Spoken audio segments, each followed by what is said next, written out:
আপনি ফিমেল? কোন অ্যাঙ্গেল থেকে মনে হচ্ছে আমি মেল? আপনি রাইডার তো? আপনার কোন অ্যাঙ্গেল থেকে মনে হচ্ছে আমি রাইডার? সরি মিস্টেক করছি মনে হয়। হ্যালো, হ্যাঁ ভাই কই আপনি বলেন তো আমাকে? আরে কতক্ষণ ধরে আপনি বলতেছেন, আপনি কোথায় আছেন এক্স্যাক্টলি বলেন তো? আমি 17 নম্বর রোডে, কিন্তু আমি আপনাকে বলেছি 4 নম্বর সেক্টর, আপনি 8 নম্বর সেক্টরে কি করছেন? আরে কি আশ্চর্য, আপনার জন্য তো আমার চাকরিটা যাবে, আমার তো আজকে প্রেজেন্টেশন। হ্যালো, আমার চাকরি শেষ আজকে, আমার চাকরি শেষ। আপনার অফিস কোথায়? মহাখালী। চল আপনাকে নামাই দিই। আপনি শিওর? আপনার কি চাকরি বাঁচাতে হবে তো, তাই না? অবশ্যই, আমি তো জি। বসছেন? হ্যাঁ বসছি। চল।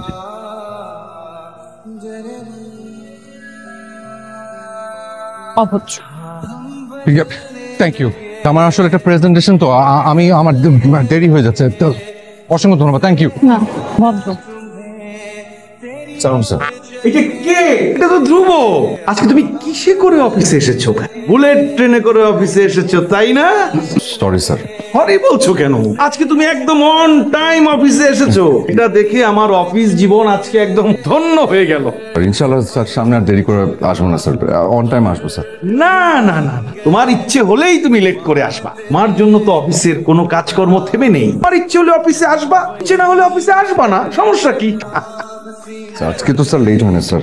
হ্যাঁ স্যার, আজকে তো একদম সময় মতো চলে আসছে স্যার। ওদের সামনে স্যার ইনসাল্ট করেন না স্যার। এই টানটা যদি কোম্পানির জন্য থাকতো আফসোস। যাই হোক, প্রেজেন্টেশন রেডি? জি স্যার। রুমে আসো। আজকে তুই এরকম অন টাইম অফিসে চলে আসলে কিভাবে? একটা মেয়ে এসে আমার জীবনটা বাঁচাইছে জানিস? ওই মেয়েটার কারণে তোর চাকরিটা বাঁচলো, তোর জব সেভার। এটা কিসের জব সেভার, লাইফ সেভার বল। এটাও বলতে পারিস। All the best. হ্যাঁ, চা আছে? দেন না আমাকে একটা। কত? চিনি বেশি দিয়ে দিচ্ছেন। ওরে বাবা, এত মিষ্টি। প্রতিবার কি হলো ওটার? Excuse me, hello, life saver. আপনি আবার আপনি? আপনি আমাকে কি ডাকলেন? Life saviour. চাকরি বাঁচিয়েছি দেখে? জি, কারণ চাকরি মানে জীবন, চাকরি নেই মানে জীবন নেই। আপনার প্রেজেন্টেশন কেমন গেল? খুব ভালো বস, খুব খুশি হয়েছে, থ্যাংক ইউ। বাদ বাই, আমার নাম ধ্রুব। আপনি? আমি সিমিন। সিমিন। আপনি কি করেন? রাইডার না এতটুকু শিওর থাকেন? আমাকে বলে লজ্জা দিচ্ছেন। পড়াশোনা করি। কিসের? সিএসসি-তে। আপনার বাসা কোথায়? উত্তরাতে। আপনার? উত্তরা। বাহ। চাটা একটু তাড়াতাড়ি শেষ করুন। কেন? পড়ুন বলছি। উঠে পড়ুন। শিওর? বলেন কি?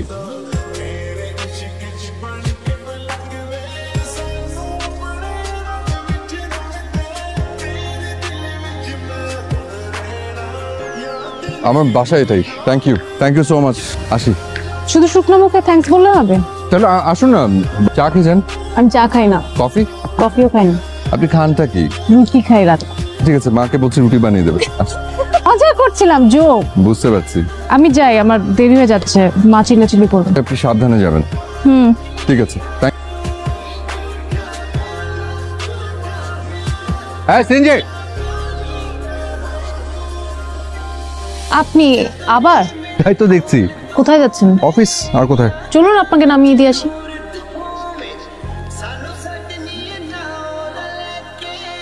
একটা কথা বলবো? বলুন। Is it too early to ask for your phone number?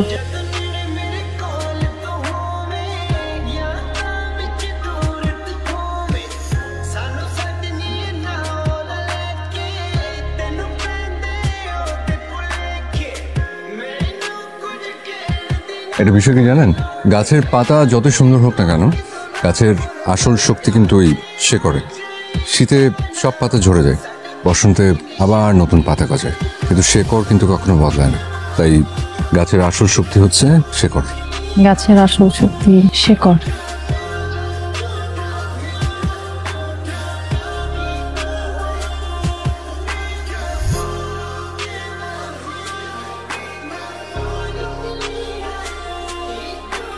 Simin, আজকে কয়টা ক্লাস তোমার?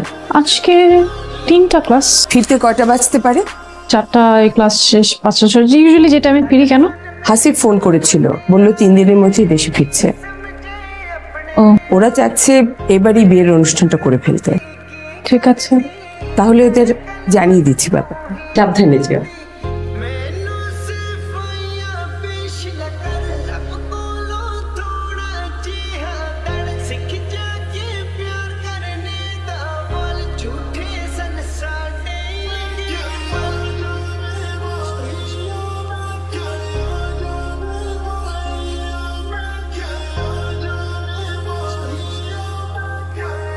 ধ্রুব, কালকে একটু আমার সাথে দেখা করতে পারবা? ফোন অফ করে রেখেছিলে কেন? সিমিন কি হয়েছে? Anything wrong? আমার তোমাকে কিছু কথা বলার ছিল। ইনফ্যাক্ট কথাগুলো তোমাকে আসলে আমার আরো আগে বলা উচিত ছিল। কি কথা? ধ্রুব, আমি না অতি সাধারণ একটা মেয়ে, খুবই সাধারণ। আমার জীবনে তেমন অসাধারণ কোনো ঘটনাই কখনো ঘটেনি। আমার জীবনের সবচেয়ে অসাধারণ ঘটনা ছিল তোমার সাথে দেখা হওয়া। এভাবে যেন তোমার সাথে হঠাৎ করে আমার দেখা হয়ে গেল, তারপর প্রকৃতির নিয়মেই হয়তো আমরা কাছাকাছি এলাম, বন্ধুত্ব হলো।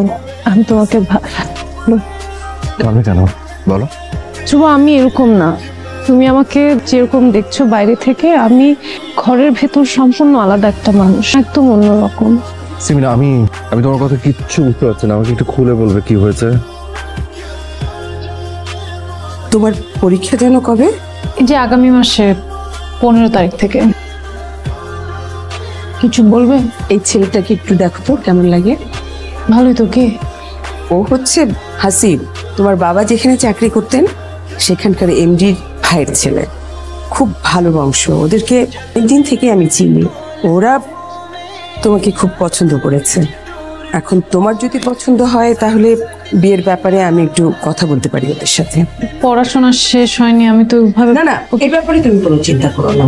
ওদের সাথে কথা বলে নিয়েছি, বড় জোরে আমি এনগেজমেন্টটা করে রাখতে পারি, কিন্তু আমার মেয়ের পড়াশোনা শেষ না হওয়া পর্যন্ত আমি ওকে কিছুতেই বিয়ে দেবো না।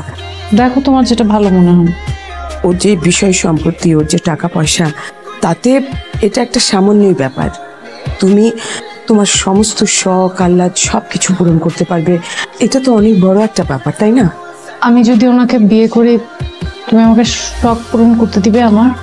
অবশ্যই পারবে। কেন, তোমার কোনো শখ আছে? আমার একটা স্কুটি কেনার খুব শখ। আমার স্কুটি চালাতে খুব ভালো লাগে। তুমি স্কুটি চালানো শিখলে কোথা থেকে? আমার ভার্সিটির একটা ক্লাসমেট আছে রিমি, ওর একটা স্কুটি আছে, মাঝে মাঝে ওর সাথে একটু টুকটাক চালাই আর কি। রিমি কি কখনো আমার বাসায় এসছে? আমি কি ওকে চিনি? না মনে হয়। ওর টেলিফোন নাম্বারটা দাও তো আমাকে।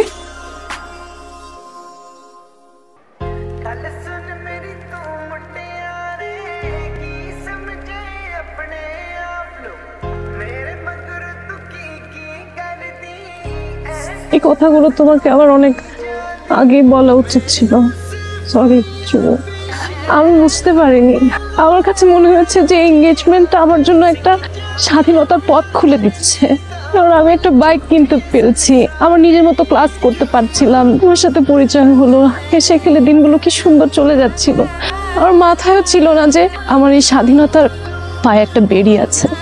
দিন শেষে আমি সেখানে বাধা। আমি উঠতে পারবো ঠিকই, কিন্তু ডানা ঝাপটে আমি আকাশ পাড়ি দিতে পারবো না। আমার ফিরে যেতে হবে। ভালো থেকো।